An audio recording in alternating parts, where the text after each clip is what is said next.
श्री शिवाय नमस्तुभ्यम।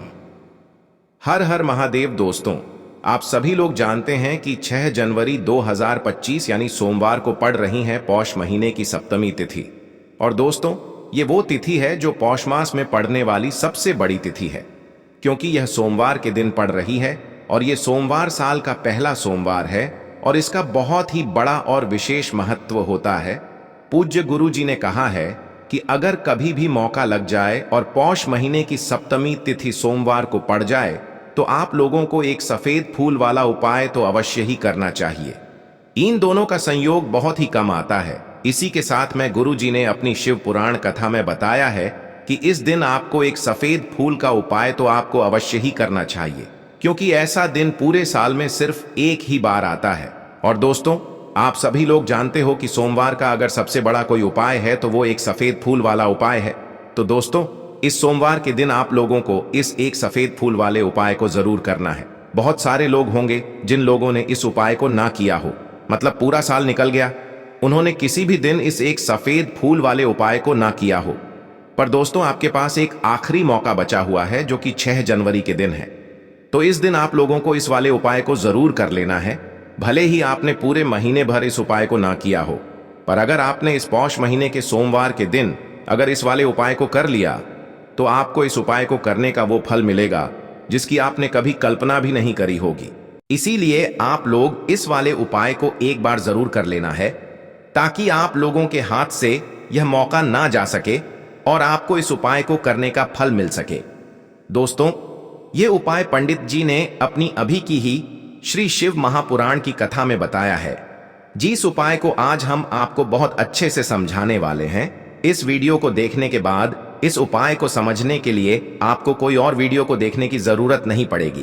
तो चलिए दोस्तों, उपाय को शुरू करते हैं। देखिए, ये इस पौष महीने के सोमवार के दिन यह इतना खास होता है, इतना महत्वपूर्ण होता है। देखा गया है कभी कभी बड़े बड़े पूजा पाठ अनुष्ठान से जो मनोकामना पूर्ण नहीं होते, वो पौष महीने के सोमवार के दिन एक छोटे से उपाय करने से ही आपकी मनोकामना पूर्ण हो जाती है। और बहुत सारे लोगों ने इस उपाय को किया भी है और उनको इस उपाय को करने का फल भी जरूर मिला है। अगर आप लोग भी इस उपाय को करना चाहते हैं तो आप इस उपाय को पहले अच्छे से समझ लेना, सुन लेना, उसके बाद करना। आपको इस उपाय का फल जरूर मिलेगा और इस उपाय को कर लेने से आपके घर में चाहे किसी भी प्रकार की दुख और समस्या क्यों ना चल रही हो, आपको उसका कारण भी नहीं पता है कि भाई यह समस्या किस कारण से चल रही है। उसका कुछ भी कारण हो सकता है, जैसे पितृदोष हो सकता है या किसी भी तरह का मंगल दोष भी हो सकता है। तो इस दिन आप लोगों को यह वाला उपाय कर लेना है। यह एक ऐसा उपाय है जिस उपाय को अगर किसी विशेष दिन पर किया जाए तो भाई उस विशेष दिन का जो है वह तो हमें मिलता ही मिलता है, पर हमने उस दिन पर इस उपाय को किया है तो हमें उससे भी बड़ा फल मिलता है, और फल बहुत जल्दी मिलता है, क्योंकि आप इस उपाय को बहुत ही बड़े और विशेष दिन पर कर रहे हो। तो चलिए अब उपाय के बारे में बात करते हैं, लेकिन उससे पहले आप लोगों को यह जानना आवश्यक है कि आखिर यह उपाय किस समय करना है, किसको करना है और कैसे करना है। तो चलिए हम आगे आपको वीडियो में एक एक करके बता देते हैं। लेकिन उससे पहले अगर आप लोग हमारे चैनल पर पहली बार आए हैं या फिर मेरी आवाज आज पहली बार सुन रहे हैं तो हमारे चैनल को सब्सक्राइब जरूर कर लेना और इस वीडियो को लाइक करके कमेंट बॉक्स में श्री शिवाय नमस्तुभ्यम ओम नम शिवाय जरूर टाइप कर देना। तो दोस्तों, इस एक सफेद फूल वाले उपाय को हमें इस सोमवार के दिन कैसे करना है, किसको करना है, किस समय करना है और कहां पर करना है, ये सारे सवालों के जवाब आपको इस वीडियो में मिल जाएंगे। और जो ये वीडियो देखेगा भाई, उसको एक सफेद फूल वाला उपाय जरूर करना चाहिए, क्योंकि इस दिन सफेद फूल का भी बहुत ही बड़ा और विशेष महत्व होता है। और जब बात आ जाए एक सफेद फूल की तो ये सोने पे सुहागा वाली बात हो जाती है और ये एक बहुत ही बड़ा उपाय हो जाता है इस सोमवार सप्तमी का। दोस्तों, अब उसके बाद में दोस्तों ये वाला जो उपाय है यह किसको करना है, तो देखो घर का जो बड़ा और मुख्य सदस्य होगा उसी व्यक्ति को यह वाला उपाय करना है। अब वह बड़ा व्यक्ति मुख्य रूप से घर की माताएं बहनें होंगी तो ज्यादा बेहतर होगा, मतलब कि घर की जो बड़ी माताएं बहनें होंगी अगर वह यह वाला उपाय करेंगी तो ज्यादा अच्छा होगा, क्योंकि घर की जो माताएं बहनें होती हैं वह घर की लक्ष्मी होती और जब घर की लक्ष्मी कोई उपाय को करती है तो उसका फल हमें बहुत जल्दी और बहुत बड़ा होकर मिलता है। तो इसीलिए आप लोगों को विशेष रूप से घर की बड़ी माताओं बहनों को ही यह वाला उपाय करना चाहिए। अगर किसी कारणवश घर में बड़ी माताएं बहनें उपस्थित ना हो, ठीक है, तो उस जगह पर फिर घर का कोई बड़ा व्यक्ति भी इस वाले उपाय को कर सकता है, कोई दिक्कत वाली बात नहीं है। पर इस उपाय को घर के सभी सदस्य को करने की जरूरत नहीं है। घर में से कोई एक सदस्य ही अगर इस उपाय को करेगा तो उसके पूरे घर परिवार को इस उपाय को करने का फल मिल जाएगा और जितने प्रकार की समस्याएं आपके जीवन में चल रही होंगी वह धीरे धीरे करके दूर होना शुरू हो जाएंगी। तो ध्यान रखिएगा, घर में से कोई एक ही बड़ा और मुख्य सदस्य ही इस वाले उपाय को करे। विशेष रूप से घर की माताओं बहनों में से कोई एक माता बहन इस वाले उपाय को करे। ठीक है, यह बात आपको समझ आ गई। अब हम समझते हैं इस वाले उपाय को हमें करना किस समय है। एक सफेद फूल वाले उपाय को हमें पौष के महीने की सोमवार के दिन करना। किस समय? तो देखिए, इस उपाय को करने का जो समय है वह सुबह का समय है और शाम का समय भी है। अब देखिए, यहां पर हम मुख्य रूप से सुबह का समय नहीं बोलेंगे, क्योंकि देखिए पौष के महीने का सोमवार है और आप सभी लोग जानते हैं सोमवार के दिन की सप्तमी तिथि मतलब शाम का जो समय वह होता है ना, इस दिन भगवान शिव जी का सबसे प्रिय दिन होता है। तो आप लोग इस एक सफेद फूल वाले उपाय को सुबह के समय भी कर सकते हो और शाम के समय प्रदोष काल में भी कर सकते हो। सुबह के समय अगर कर रहे हो तो 10 बजे तक भी अगर उपाय करोगे तो भी आपको उपाय का फल मिलेगा। वहीं अगर शाम के समय कर रहे हो तो इस दिन जरूर शाम के समय का ध्यान रखना कि शाम के 6 बजे से लेकर 7 बजे के बीच में अगर आप इस उपाय को कर सकते हो तो बिल्कुल कर लेना, पूरी कोशिश करना। पर यह बात आपको समझ आ गई कि आप इस उपाय को सुबह और शाम दोनों समय कर सकते हो, मतलब करना आपको एक ही समय है। घर में से किसी एक ही बड़े व्यक्ति को करना है, पर एक ही बार इस उपाय को करना है, दोनों समय नहीं करना है। आपको जो समय अच्छा लगे आप उस समय पर इस वाले उपाय को कर सकते हैं। यह उपाय आपके जीवन में धन धान्य की वृद्धि करेंगे, साथ ही साथ आप में ओज तेज की वृद्धि भी करेंगे। अगर आप अपने व्यापार में या नौकरी में किसी कारणवश अगर रुके हुए हैं, आपको सफलता प्राप्त नहीं हो पा रही है, तो आप सफल भी होंगे और साथ ही साथ आपकी सारी समस्याओं और संकटों का अंत भी होने वाला है। तो चलिए जानते हैं पूज्य गुरुजी द्वारा बताए गए अपने सबसे पहले खास उपाय के बारे में। इस उपाय के लिए आपको सबसे पहले ले लेना है एक सफेद रंग का फूल। देखिए, सफेद रंग का फूल महादेव जी को बहुत ही प्रिय होता है, इसीलिए आपको सिर्फ एक सफेद रंग का फूल ले लेना है। अगर आपके पास में सफेद रंग का फूल नहीं है तो आप शिवलिंग के ऊपर बढ़े हुए सफेद रंग के फूल को उठाकर इसे जल से शुद्ध करके आप इसका फिर से इस्तेमाल शिवलिंग पर कर सकते हैं।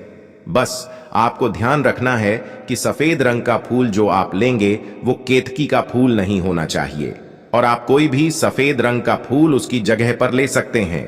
फिर इसी के साथ आपको एक चावल का दाना ले लेना है। चावल का दाना कहीं से भी टूटा खंडित नहीं होना चाहिए। इसी के साथ आपको एक बेल पत्र ले लेनी है। अगर आपके पास में बेल पत्र भी नहीं है तो शिवलिंग के ऊपर छड़ी हुई बेल पत्र को उठाकर आप इसे जल से शुद्ध करके इसका फिर से इस्तेमाल शिवलिंग पर कर सकते हैं। फिर आपको सबसे आखिर में एक लोटा जल ले लेना है। लोटा आप तांबे का लेंगे और जल हमेशा की तरह आपको अपने घर के किचन से ही लेना है।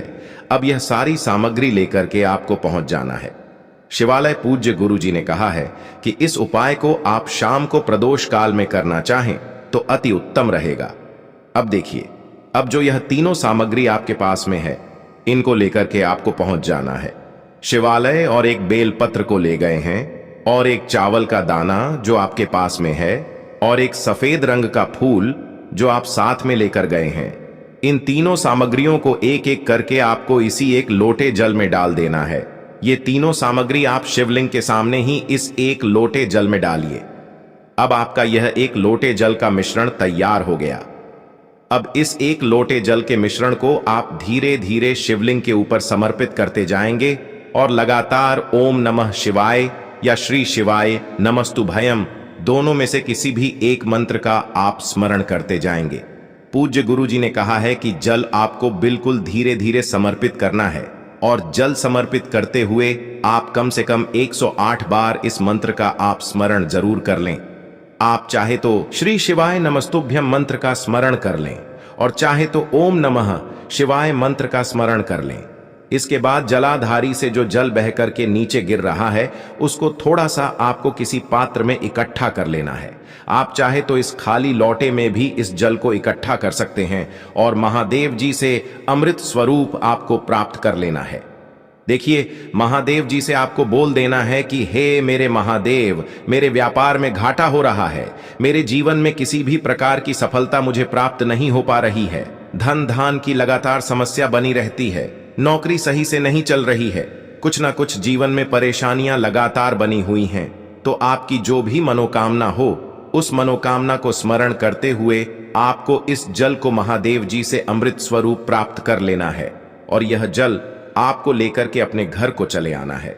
अब अगर आपके घर में लड़ाई झगड़ा बहुत होता है तो आप इस जल का आचमन अपने पूरे घर के प्रत्येक कोने में कर दीजिए। यानी कि इस जल का छिड़काव आपके घर के प्रत्येक कोने में आपको कर देना है। बस आपको किसी भी अशुद्ध जगह पर इस जल का छिड़काव नहीं करना है और घर के हर कोने में इस जल का आपको छिड़काव कर देना है। साथ ही साथ आप थोड़ा सा आचमन खुद कर लीजिएगा और घर के अन्य सदस्यों को भी इस जल का आपको आचमन करवा देना है। फिर इसी के साथ अगर आप अपने व्यापार में सफलता को प्राप्त करना चाहते हैं या फिर नौकरी में सफलता को प्राप्त करना चाहते हैं तो आप जिस भी जगह या फिर अगर आपके व्यापार में घाटा हो रहा है तो आप इस जल का अपने व्यापार वाली जगह पर इसका छिड़काव भी कर देंगे। फिर आपके जीवन में किसी भी प्रकार की अगर समस्या है तो आप इस जल का आचमन खुद कर लेंगे। पूज्य गुरु जी ने कहा है कि जो भी इस जल का छिड़काव अपने घर में कर लेता है या स्वयं आचमन कर लेता है तो उसके जीवन की बड़ी से बड़ी मनोकामना भी महादेव जी की कृपा से बहुत ही जल्द से जल्द परिपूर्ण हो जाती है। अब जानते हैं पूज्य गुरु जी द्वारा बताए गए अपने दूसरे खास उपाय के बारे में। देखिए, ये उपाय भी आपके जीवन में संकटों को प्राप्त करके धन, व्यापार, नौकरी, इन सबको अच्छी तरीके से चलाने के लिए इस उपाय को आपको जरूर करना चाहिए। इस उपाय के लिए सिर्फ और सिर्फ आपको एक दीपक ले लेना है। दीपक आप चाहे तो मिट्टी का ले सकते हैं या फिर अपने घर पर शुद्ध आटा मार करके उसका दीपक आप तैयार कर सकते हैं। इस दीपक में आपको लंबी रुई की बत्ती का प्रयोग करना है। पूज्य गुरु जी ने अपनी शिव महापुराण की कथा में कई बार बताया हुआ है कि लंबी रुई की बत्ती का प्रयोग जब भी हम लोग करते हैं तब हमें अपने जीवन में धन धान की प्राप्ति होती है, हमारे वंश में वृद्धि होती है और हमारे जीवन में तरक्की हमें प्राप्त होना शुरू हो जाती है। आपको लंबी रुई की बत्ती का ही प्रयोग करना है और इस दीपक में आपको घी का इस्तेमाल करना है। आपको शुद्ध देसी घी का ही इस्तेमाल इस दीपक में करना है। इसी के साथ आपको थोड़े से चावल के दाने ले लेने हैं। आपको एक मुट्ठी चावल के दाने ले लेने हैं। अब यह सारी सामग्री लेकर के आपको पहुंच जाना है किसी भी बेलपत्र वृक्ष के नीचे। अब देखिए, दीपक जो आप लेकर गए हैं उसको सबसे पहले आप इस बेलपत्र वृक्ष के नीचे आपको रख देना है। अब ये चावल के दाने जो लेकर के गए हैं आपको वहीं पर बेलपत्र वृक्ष के आसपास जड़ में आपको कहीं पर इन चावलों को डाल देना है और इसी के ऊपर इस दीपक को आपको रख देना है। दीपक की बत्ती का जो मुख होगा वो उत्तर दिशा की तरफ होगा और उत्तर दिशा की तरफ रखते हुए आप इस दीपक को वहीं पर प्रज्वलित कर देंगे और फिर वहीं बेलपत्र वृक्ष के नीचे बैठकर कम से कम आपको 108 बार ओम नमः शिवाय या श्री शिवाय नमस्तुभ्यम दोनों में से किसी भी एक मंत्र का आपको स्मरण कर लेना है और आपके जीवन में चल रही धन धान की समस्या या व्यापार की समस्या को दूर करने के लिए आपको महादेव जी से प्रार्थना कर लेनी है। फिर वापस अपने घर को आपको चले आना है। पूज्य गुरु जी ने कहा है कि जो भी व्यक्ति इस उपाय को लगातार 5 सोमवार आपको करना पड़ेगा तभी आपको इस कार्य में सफलता प्राप्त होना शुरू होगी।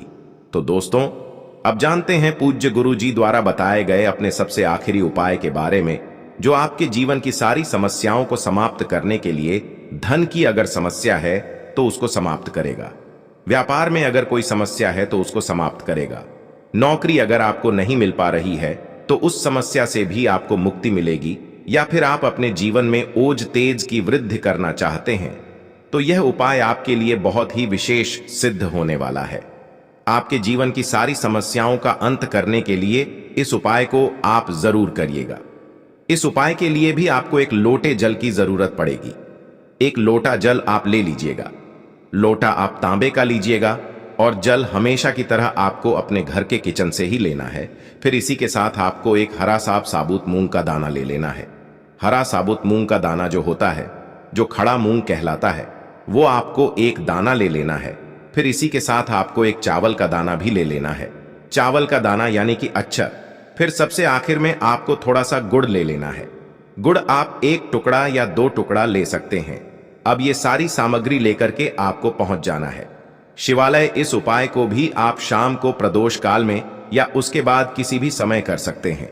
शिवालय पहुंचने के बाद अब यह सारी सामग्री लेकर के, यानी कि एक गुड़ का टुकड़ा, एक हरा मूंग और एक चावल का दाना, इन सारी सामग्रियों को इस एक लोटे जल में आपको मिला लेना है। अब यह एक लोटे जल का जो मिश्रण तैयार हो गया है, अब शिवलिंग के सामने आपको बैठ जाना है और महादेव जी से अपनी समस्या को दूर करने के लिए सबसे पहले आपको प्रार्थना कर लेनी है। अगर आप धन धान की समस्या को दूर करना चाहते हैं तो उसके लिए प्रार्थना कर लीजिए। व्यापार की समस्या है, नौकरी की समस्या है, या घर में आपके गृह क्लेश या लड़ाई झगड़ा बहुत होता रहता है, तो उसको दूर करने की जो भी समस्या है उसको महादेव जी से एक एक करके आपको कह देना है। तो उसको दूर करने के लिए महादेव जी से प्रार्थना कर लीजिए और फिर यह एक लोटा जल आपको धीरे धीरे शिवलिंग के ऊपर समर्पित करते जाना है। समर्पित करते हुए आप कम से कम 21 बार, जितना भी आपके पास में समय मिले, आप ओम नमः शिवाय या श्री शिवाय नमस्तुभयम, दोनों में से किसी भी एक मंत्र का आपको स्मरण कर लेना है। फिर थोड़ी देर वहीं शिवलिंग के सामने बैठकर महादेव जी से आपको प्रार्थना करनी है और फिर वापस अपने घर को चले आना है। पूज्य गुरु जी कहते हैं कि जो भी व्यक्ति इस उपाय को सोमवार के दिन अगर इस उपाय को कर लेता है तो उसके जीवन में ओज तेज की वृद्धि होती है, उसके जीवन के सारे संकटों का अंत होता है तथा उसको भी सुख, समृद्धि और वैभव की प्राप्ति होती है। तो दोस्तों, आपको यह वीडियो कैसा लगा कृपया कमेंट करें और पंडित प्रदीप मिश्रा के नए वीडियो पाने के लिए इस चैनल को सब्सक्राइब करें। स्वस्थ रह, मस्त रह। अगले वीडियो में फिर मिलेंगे। धन्यवाद। हर हर महादेव।